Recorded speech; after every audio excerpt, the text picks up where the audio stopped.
दुनिया जी सभ खां मुतनाज़ ऐं ख़तरनाक सियासी शख़्सियतुनि मां हिकु आहे हिकु शख़्स जेको ज़ाहिरी तौर ते हिकु सियासतदान आहे, पर हक़ीक़त में बर्बादीअ जो सौदागर, रत जी रांदि खेॾंदड़ ऐं ज़ालिमनि जो नुमाइंदो आहे, जंहिंजे हथनि ते हज़ारे बेगुनाहनि जा नाहक़ खून आहिनि। उहो आहे शैतानी सिफ़त बिनयामीन नेतन्याहू।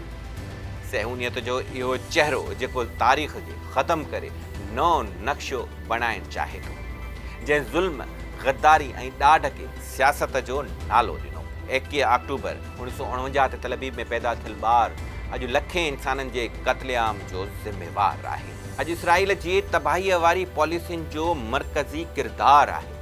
हुनजी माउ ज़ेला सेगल बैतुल मक़दस जे भरिसां टकवा में ॼाई हुई। संदसि पीउ बिनयामीन नेतन्याहू उहो हिकु तारीख़दान जंहिंजे नज़रियनि में इंतिहा पसंदी हुई। हुन पंहिंजे पुट खे फ़लस्तीन जे वजूद खां नफ़रत करणु सेखारियो, यानी फ़लस्तीनियुनि खां नफ़रत नेतन्याहूअ जे रत में शामिल आहे। नेतन अमेरिका में तालीम हासिल कई ऐं पोइ इसराइली फ़ौज में शामिल थियो, जिते हुन ताक़त ऐं जबर जो अमली सबक़ सिखियो ऐं उतां ई संदसि अंदर में हिकु क़ातिल लीडर पैदा थियो। नेतन्याहू जे पीउ फ़लस्तीन हिजरत करण खां पोइ पंहिंजो ख़ानदानी नालो मलाइकोस्की खां इब्रानी में तब्दील करे नेतन्याहू रखियो, जंहिंजी माना आहे ख़ुदा जो ॾिनो। नेतन्याहू इसराइल जी तारीख़ जो सभ खां डिघे अरसे ताईं वज़ीर आज़म रहियो आहे।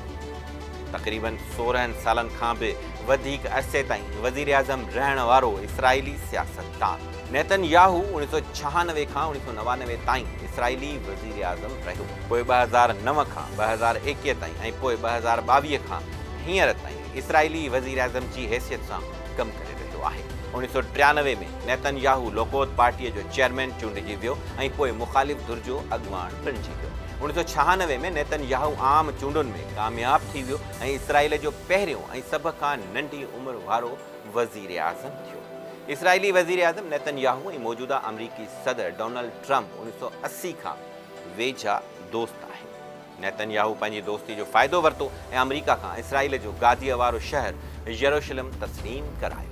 अक्टूबर 2023 में इसराइल हमास जी अॻुवाणीअ में फ़लस्तीनी ग्रुपनि जे वॾे हमले जो शिकार थियो, जंहिंजे नतीजे में इसराइल ऐं हमास जे विच में जंग शुरू थी। नेतन जॾहिं हू इक़्तिदार में आयो, उनजो पहिरियों निशानो गज़ा हुयो।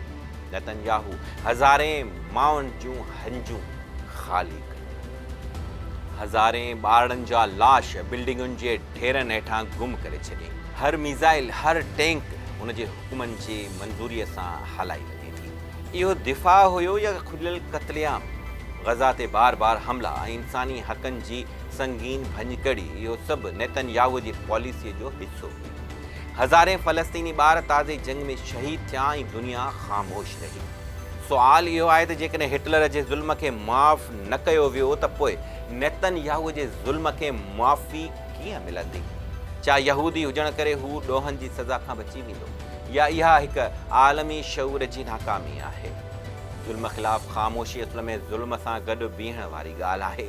नेतन्याहू जो असुलु चहिरो दुनिया जे साम्हूं आणियो। हिन वीडियो खे शेयर कयो ऐं उन्हनि मासूम माण्हुनि जो आवाज़ बणिजी वञो जेके हाणे रड़ियूं बि नथा करे सघनि।